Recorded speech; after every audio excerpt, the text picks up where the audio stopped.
Bismillahirrahmanirrahim. Assalamualaikum warahmatullahi wabarakatuh. Ako nga pala si Kuya Park, ha? Isa rin akong vlogger na nagdadawa sa social media. Isang ustads. So siyempre, kaya kami nanditong mga Muslim kasi mahal namin si Duterte. Ha? Ayaw namin sa taong walang utang na loob. Nung namatay si Ferdinand Marcos, ilang presidente ang duman, hindi siya nalibing. Nung dumating si Duterte, ipinalibing si Ferdinand Marcos. Ngayon, walang utang na loob. Yang si BBM. Nangampanya si BBM. Sabi niya, ang bigas na 1 kilo gagawing 20 pesos. Ngayon, bakit ang 20 pesos naging 60 pesos? Ang bumaba, Shabu. Imbis na bigas ang pababayin, ang pinababa, Shabu. Grabe! Ngayon, kung ano-ano pang pinagsasabi nila kay Duterte, iniimbestigan bakit ka pumapatay. Noong panahon ni Duterte, nagtatago ang mga adik at mga pusher. Ngayon, lahat ng mga drug lord bumalik dito sa Pilipinas. Lahat ng tao nagsasyabu. Bakit? Pati ang nangunguna sa atin, Pangulo natin, adik.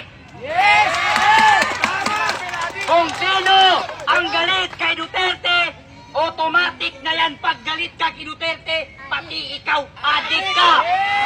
Adik lang ang galit kay Duterte. Adik lang ang galit kay Duterte. Pati ang si Martin Romualdez na parang baboy. Kupal ka! Kupal ka para sabihin ko sa'yo. Pati yung asawa ni BBM na parang zombie kung maglakad. Pare-parehas kayong mga kupal.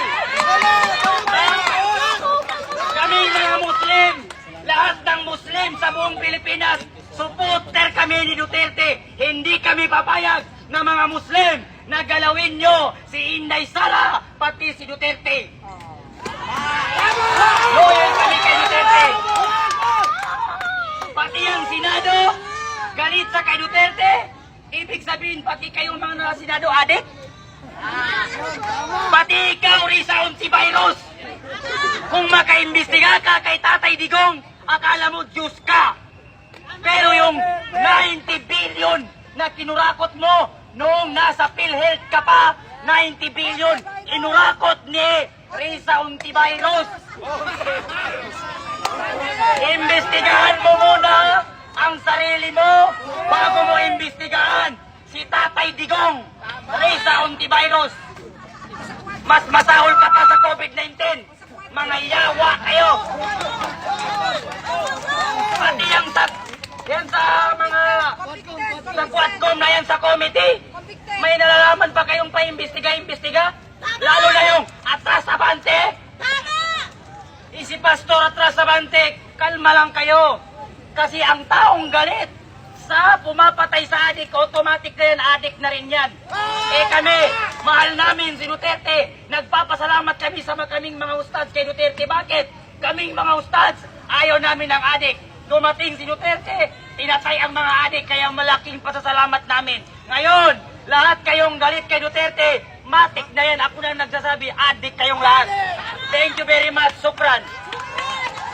Hello, boss!